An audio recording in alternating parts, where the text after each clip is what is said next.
अध्यक्ष महोदय,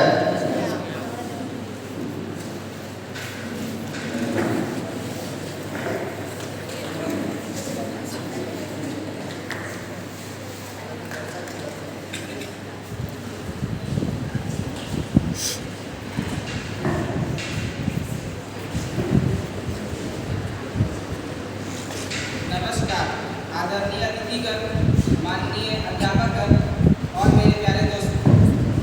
आज का यह ऐतिहासिक अवसर जब हम सभी बाल सभा के इस मंच पर एकत्रित हुए, यह मंच हमें हमारी लोकतांत्रिक परंपराओं और मूल्यों को जो आज पूरे संसार में प्रेरणादायक स्वरूप बनकर उभरा है, उसे समझाने का एक स्वर्णिम अवसर प्रदान करती है। जैसा कि किसी ने सत्य ही कहा है, जहाँ होता है संवाद वही उपजता है समाधान। हमारी इस बाल सभा का उद्देश्य यही है कि हम सभी में संवाद और नेतृत्व का भावना जागृत करें। आज का यह मंच आपके विचारों, तर्कों और देश के प्रति समर्पण का गवाह बने। आइए इस यात्रा की शुरुआत करें। अब मैं माननीय अध्यक्ष महोदय को यात्रा की कार्यवाही की शुरुआत करने का अनुरोध करता हूँ। संसद में जहाँ विचारों का आदान प्रदान, अब मैं सभी सदस्यों को परिचय देना चाहूँगा। यहाँ पर उपस्थित सभी सदस्यों को उनके पद के अनुसार जिम्मेदारियाँ दी गई। इस बाल संसद में हमारे पास प्रधानमंत्री, विभिन्न मंत्रालय के मंत्री, विभिन्न विपक्ष के नेता और अन्य संसद सदस्य हैं। ये सभी विद्यार्थी हमारे समाज के विभिन्न मुद्दों पर अपने विचार प्रस्तुत करेंगे। सभी माननीय सदस्यों को मेरा अभिवादन। हमारे देश का लोकतांत्रिक प्रणाली का मुख्य आधार स्वतंत्रता, समानता और जनता की आवाज है। इस बाल संसद में इन सिद्धांतों को समझेंगे और सख्त लोकतंत्र की ओर कदम बढ़ाएंगे।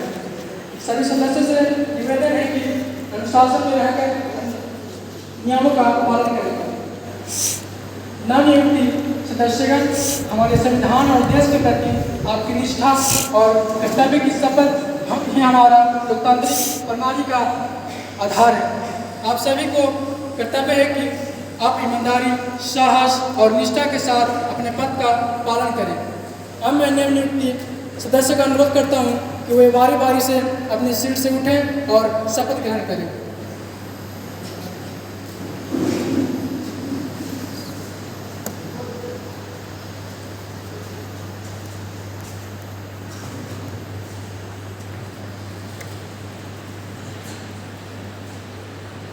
मैं ज्योति कुमारी विधिवत शपथ लेती हूँ कि मैं संविधान के प्रति सच्ची श्रद्धा और निष्ठा रखूंगी और बिना किसी पक्षपात, भय या अन्य दबाव के अपने पद के कर्तव्य का पालन करूंगी।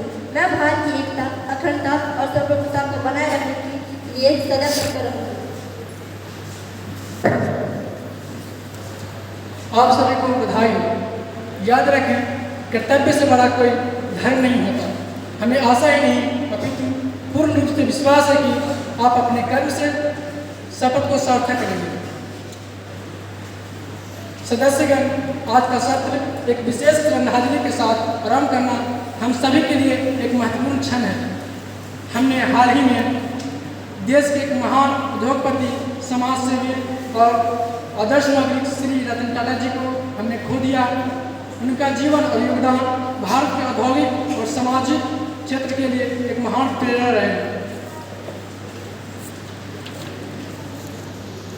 श्री रतन टाटा जी ने अपने सफलता और दूरदर्शिता से न केवल भारतीय उद्योगों को विश्व स्तर पर पहचान दिलाई, बल्कि उन्होंने अपने समाज के प्रति अपनी संवेदनशीलता को भी निरंतर प्रदर्शित किया। टाटा समूह के माध्यम से उन्होंने शिक्षा, स्वास्थ्य और ग्रामीण विकास के लिए अनगिनत प्रयास किए। समाज के हर वर्ग के विकास में योगदान दिए। उनका विनम्रता, ईमानदारी और समाज के प्रति उनका निस्वार्थ भाव हम सभी के लिए प्रेरणा है। उनकी सादगी और सेवा भाव को याद करते हुए यह पंक्तियाँ कहना चाहूँगा। नाम रहेगा रोशन या चिरागों में नहीं है, नाम रहेगा रोशन या चिरागों में नहीं है। दीप जलते रहेंगे उनके कर्मों से जो कभी बुझ नहीं सकते। दीप जलते हैं उनके कर्मों से जो कभी बुझ नहीं सकते। आज श्री रतन टाटा जी के जाने से भारत ने न केवल एक महान उद्योगपति को दिया, बल्कि एक ऐसे नागरिक को खोया है जिसने सादगी और सेवा भाव से राष्ट्र का नाम रोशन किया।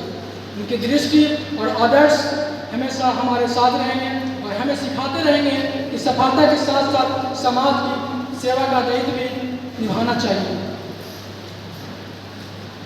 सभी सदस्य खड़े हो जाए और श्रद्धांजलि के लिए 2 मिनट का मौन रखकर श्री नरेंद्र मोदी से श्रद्धांजलि अर्पित करें।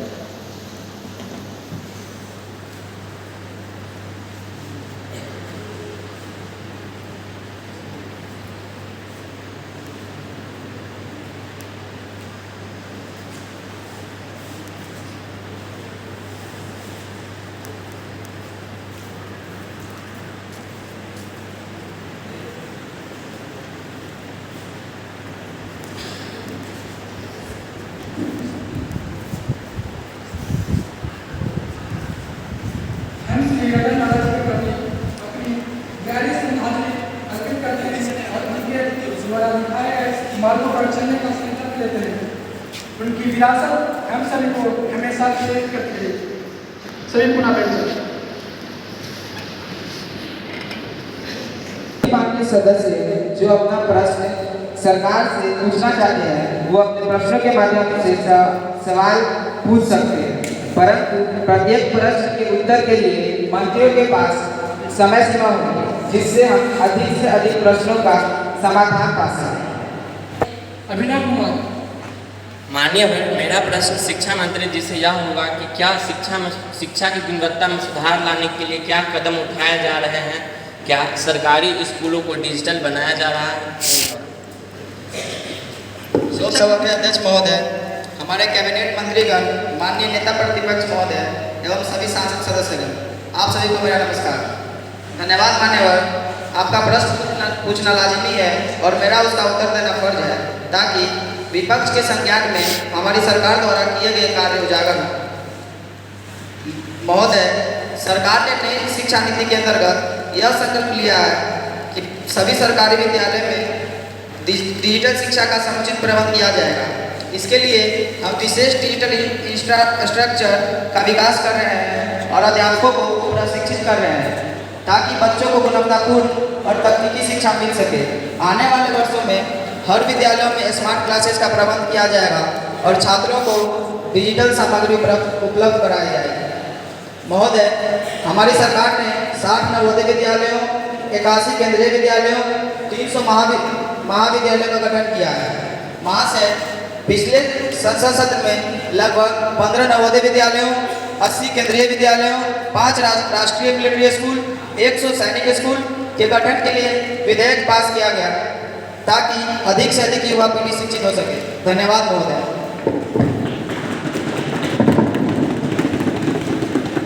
स्वास्थ्य प्रश्न संख्या 101 जय कुमारी।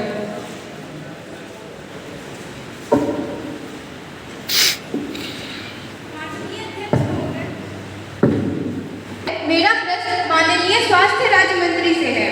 मान्यवर, कोरोना महामारी के बाद मानसिक स्वास्थ्य एक गंभीर मुद्दा, राष्ट्रीय मुद्दा बनकर उभरा है। इसके कारण मानसिक बीमारियों के मामले तेजी से बढ़े हैं। क्या सरकार ने इस दिशा में कोई ठोस कदम उठाए हैं और मानसिक स्वास्थ्य के प्रति जागरूकता फैलाने के लिए कोई विशेष योजना बनाई है? अगर बनाई है तो कौन सी है और नहीं बनाई है तो क्यों नहीं बनाई? धन्यवाद। महोदय, आपके प्रश्न का धन्यवाद। यह एक ऐसा विषय है सरकार की प्राथमिकता सूची में सबसे ऊपर। कोरोना महामारी ने न केवल शारीरिक स्वास्थ्य पर प्रभाव डाला, बल्कि मानसिक स्वास्थ्य पर भी गंभीर असर छोड़ा। सरकार इस चुनौती को भली भांति समझती है और इसके समाधान के लिए कई महत्वपूर्ण कदम उठाए गए। सरकार ने मानसिक स्वास्थ्य को प्राथमिकता देते हुए राष्ट्रीय मानसिक स्वास्थ्य कार्यक्रम NMHP को और अधिक प्रभावी बनाने का निर्णय लिया। इसके तहत जिला मानसिक स्वास्थ्य कार्यक्रम DMHP को देश के हर जिले में पहुंचाने का लक्ष्य रखा गया, जिससे अधिक लोगों की मानसिक स्वास्थ्य सेवाएं मिल सके। इसके साथ ही मनोदर्पण जैसे जागरूकता अभियान शुरू किए गए हैं, जिनके उद्देश्य स्कूलों, कॉलेजों और कार्यस्थलों पर मानसिक स्वास्थ्य के महत्व को समझना है। टेलीमेडिसिन सेवाओं के माध्यम से ई संजीवनी पर विशेष मानसिक स्वास्थ्य परामर्श सेवाएं भी प्रदान की जा रही हैं। सरकार यह भी सुनिश्चित कर रही है कि मानसिक स्वास्थ्य पर बात करने की सामान्य बनाया जाए। इसके लिए मीडिया और सोशल मीडिया प्लेटफॉर्म के जरिए जागरूकता बढ़ाई जा रही है ताकि मानसिक स्वास्थ्य पर कलंक को समाप्त किया जा सके। महोदया, मानसिक स्वास्थ्य को मजबूत करने के लिए आयुष्मान भारत योजना में भी इसे शामिल किया गया है। जरूरतमंदों को किफायती और गुणवत्तापूर्ण इलाज मिल सके। सरकार मानसिक स्वास्थ्य को लेकर प्रसिद्ध और इस दिशा में न केवल जागरूकता बल्कि उपचार और परामर्श सेवाओं के दायरे बढ़ाने के लिए सतत प्रयास कर रही है। धन्यवाद।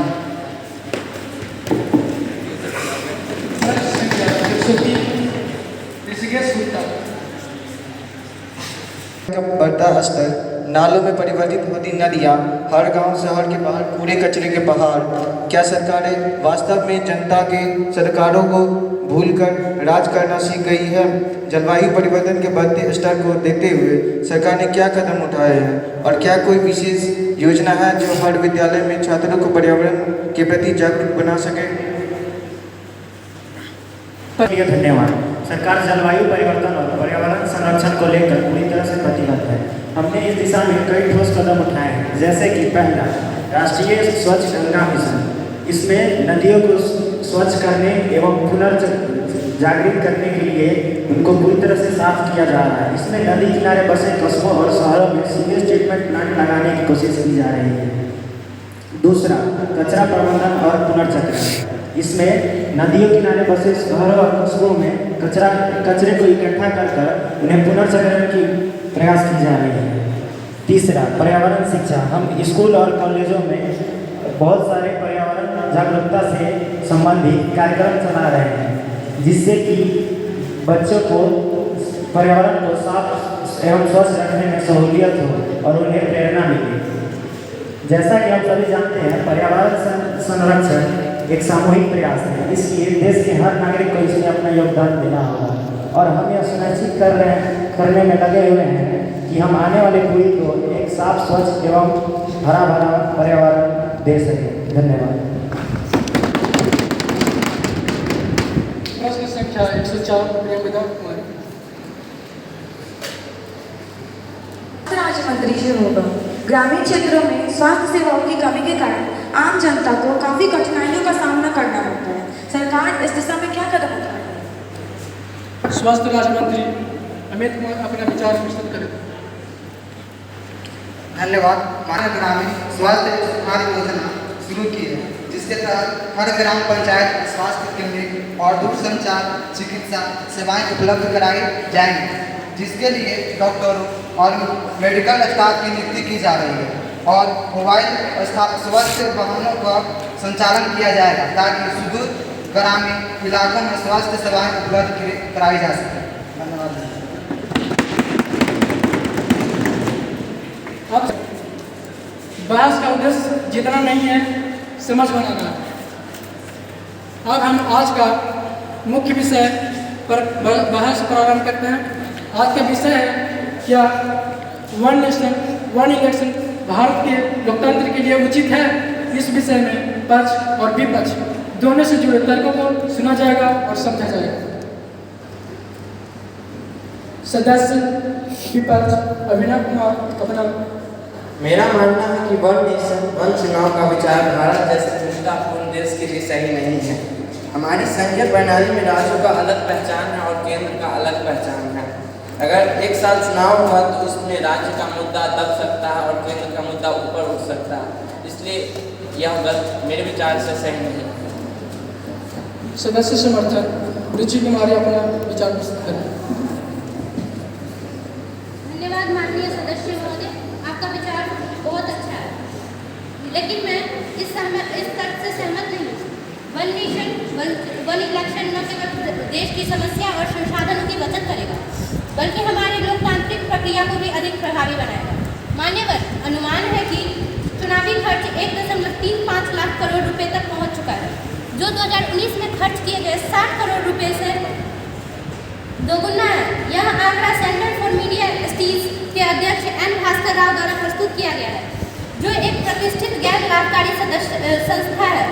66 करोड़ मतदाताओं के आधार पर प्रति मतदाता खर्च 1400 रुपये होने का अनुमान है।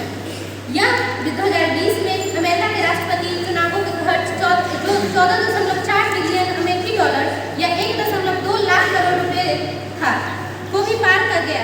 यह आंकड़े वाशिंगटन डीसी स्थित ओपन सीक्रेट्स ऑर्गेनाइजेशन जो चुनावी वित्त और लेवलिंग का डेटा ट्रैक करता है उसके द्वारा प्रदान किया गया है। इन तथ्यों को ध्यान में रखते हुए यह स्पष्ट है कि बार-बार चुनाव कराने से धन, समय और संसाधनों का अत्यधिक दुरुपयोग होता है। इसके बजाय एक साथ चुनाव कराने से इन संसाधनों का उपयोग शिक्षा, स्वास्थ्य, बुनियादी ढांचे और अन्य विकास परियोजनाओं में किया जा सकता है।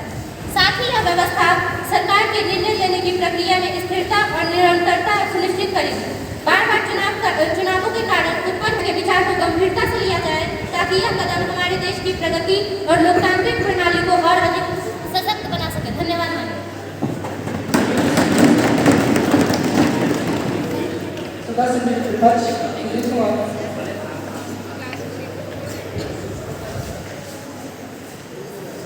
लश्कर भी तुम्हारा है, सरदार भी तुम्हारा है, तुम झूठ को सच लिख दो, अखबार भी तुम्हारा है। इस दौर के फरियादी जाए तो कहाँ जाए, यह कानून भी तुम्हारा है, सरकार भी तुम्हारा है। मान्यवर, हम जानते हैं कि विभिन्न राज्यों के चुनाव अलग अलग समय पर होने से स्थानीय समय की प्रमुखता मिलती है और जानते हैं आवाज़ मजबूत होती है। यदि सभी चुनाव एक साथ होते तो ग्रामीण स्थानीय मुद्दे नजरअंदाज हो सकते हैं। हर राज्य की जोड़ से अलग अलग होती है। अलग अलग चुनाव उन्हें आवश्यकताओं के अनुसार शासन प्रदान करती है, लेकिन एक साथ चुनाव में महत्वपूर्ण चिंताएं राष्ट्रीय एवं राष्ट्रीय स्तर विषय के कारण छिप सकती है। भारतीय लोकतंत्र दुनिया में लोकतंत्र की जननी है, सबसे व्यापक, सबसे सफल और सबसे पारदर्शी लोकतंत्र। क्या हम इन वर्षों से अर्जित लोकतंत्र पहचान सबसे सस्ते लोकतंत्र को बनाना चाहते हैं? क्या यह वर्ष अर्जित लोकतंत्र मूल्यों के साथ अन्याय नहीं है?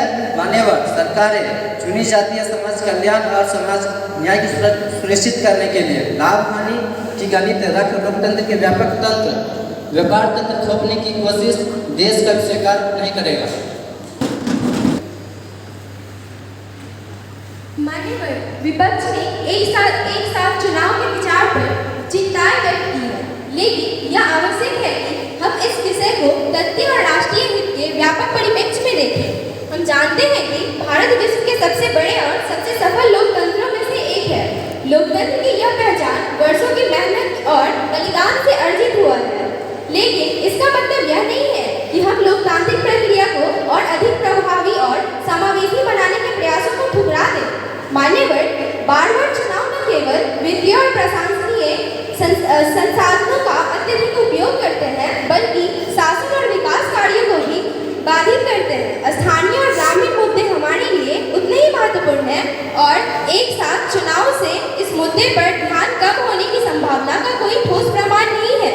इसके विपरीत एक साथ चुनाव न केवल राजनीतिक स्थिरता प्रदान करेगा, बल्कि संसाधनों और कुशलतापूर्वक विकास कार्यों में लगाने में मदद करेगा।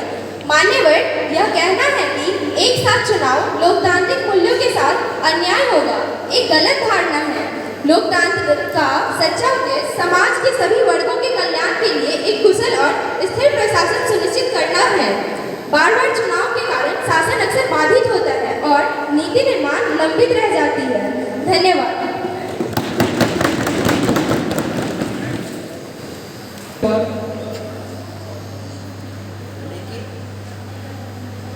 क्या हम भूल रहे हैं कि भारत जैसे विविधतापूर्ण वाले देश में चुनाव का भी केंद्रीकरण जरूरी है?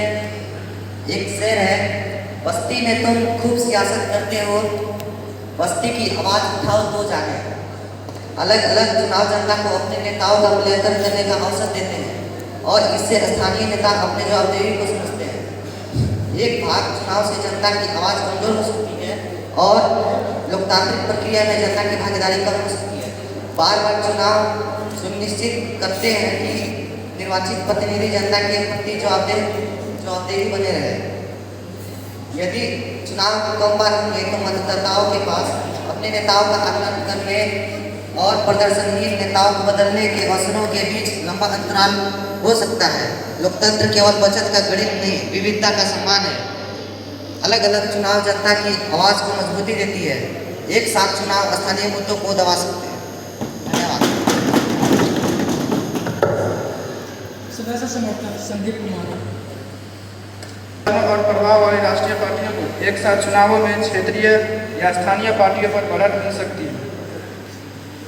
इससे क्षेत्रीय प्रतिनिधि कमजोर हो सकते हैं। कम बार चुनाव होने से राजनीतिक नेता परिस्थितियों के बदलने के प्रति कम उत्तरदायी हो सकते हैं और इससे निर्णय लेने में सावधानी की कमी हो सकती है, जिससे जल्दबाजी में गलत नीतियाँ बन सकती हैं। सरकार पूरी तरह से विकास पर ध्यान केंद्रित कर सके।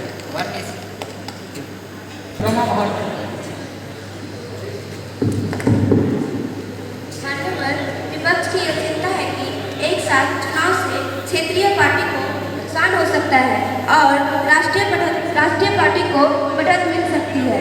हमें जरूर विचार करने पर प्रेरित करती है, लेकिन आइए इस तर्क को तथ्य और लोकतंत्र की गहराई से परखें।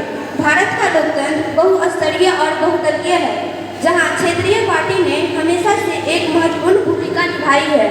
एक साथ चुनाव का उद्देश्य किसी भी पार्टी को लाभ या हानि पहुंचाना नहीं है, बल्कि यह संसाधनों के बेहतर उपयोग और नीति निर्माण में स्थिरता लाना है। जहां तक क्षेत्रीय प्रतिनिधित्व के कमजोर होने की बात है, यह हमारी जनता की राजनीतिक प्रतिबद्धता को कम आंकने जैसा है। भारतीय मतदाता अपनी क्षेत्रीय और राष्ट्रीय प्राथमिकताओं को स्पष्ट रूप से समझते हैं। अलग अलग चुनावों का होना या न होना उनके निर्णय को प्रभावित नहीं करता। वे क्षेत्रीय मुद्दों को लेकर उतने ही जागरूक हैं जितने राष्ट्रीय मुद्दों पर। मान्यवर यह कहना है कि राजनीतिक नेता कम बार चुनाव होने से कम उत्तरदायी हो जाएंगे हमारी राजनीतिक प्रणाली और लोकतांत्रिक ढांचे पर अविश्वास दर्शाता है। जनता की शक्ति और जागरूकता ही लोकतंत्र का सबसे मजबूत आधार है। यदि कोई सरकार या नेता अपनी जिम्मेदारी से चूकता है तो वो जनता चुनाव में उन्हें जवाबदेह ठहराने का अधिकार रखती है। यह भी ध्यान देने योग्य है कि बार बार चुनावों के चलते शासन और विकास कार्यों में बाधा उत्पन्न होती है। इससे नीतियाँ बनाने और लागू करने में देरी होती है। एक साथ चुनाव नीति निर्माण में निरंतरता और दीर्घकालिक दृष्टिकोण सुनिश्चित करना।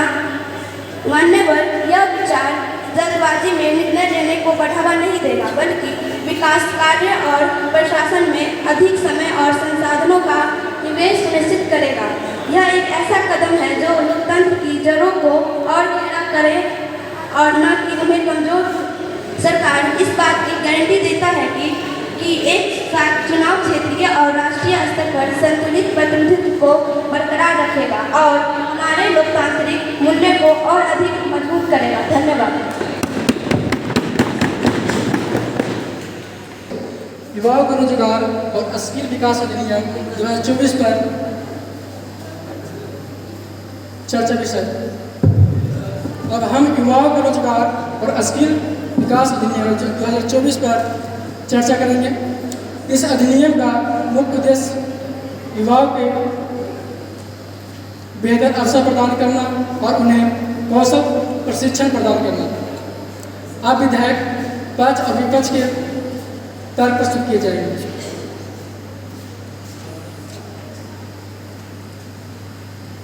छात्र पढ़ाई के साथ साथ व्यावसायिक कौशल भी सीख सकें। इसके माध्यम से युवाओं को स्वरोजगार के लिए सक्षम बनाया जाएगा और स्थानीय उद्योग से सहयोग भी लिया जाएगा। मान्यवर युवा पीढ़ी हमारे देश को युवा पीढ़ी को शिक्षित करने से ही हमारे देश विकसित होगा। धन्यवाद मान्यवर।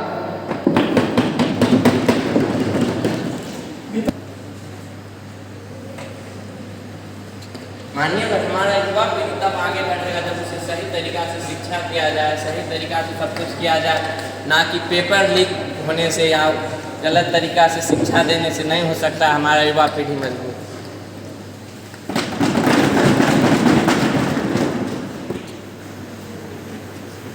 महोदय को लिखित में देना चाहता हूँ।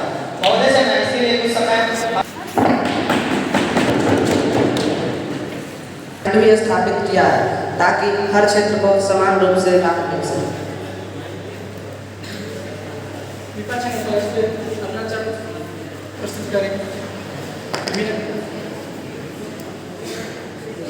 मान्यवर, हमारा युवा पीढ़ी तभी आगे बढ़ पाएगा जब हम उसे सही से शिक्षित करेंगे, सही से सब कुछ बताएंगे करेंगे, तभी हमारा युवा पीढ़ी आगे बढ़ेगा और देश का विकास करेगा। क्योंकि कोई भी देश तभी विकसित करेगा जब उसका युवा पीढ़ी अच्छा हो, अच्छे से काम कर रहा हो, और उसका आर्थिक स्थिति देश का तभी मजबूत हुआ जब उसका युवा पीढ़ी सही से काम कर रहा हो।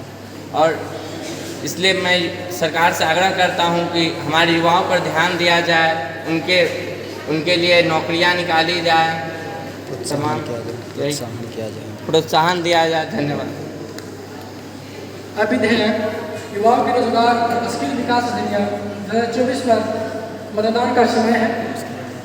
जो सदस्य विधेयक के पक्ष में हैं वो हाँ कहेंगे, और जो सदस्य विधेयक के विपक्ष में हैं वो नहीं कहेंगे।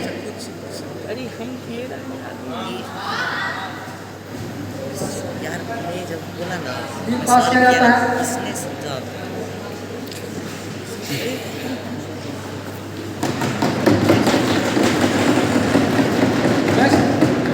मैं समझता हूँ विपक्ष के पक्ष में हाँ बोलने वाले की बहुमत है, अतः विधेयक को सदन से पारित घोषित कर राज्यसभा में भेजा जाता है। विचार प्रस्तुत किए, बल्कि भारतीय लोकतंत्र की शक्ति को भी प्रदर्शित किया। हमें यह देखकर गर्व महसूस कर रहे हैं कि हमारा देश का भविष्य एक ऐसे जागरूक और जिम्मेदार युवाओं को हाथों में सुरक्षित है। आप सभी को धन्यवाद। भारत संसद का यही उद्देश्य है, विचारों का आदान प्रदान और जिम्मेदारी का एहसास। आप सभी ने सिद्ध कर दिया भारत में केवल एक सच्चा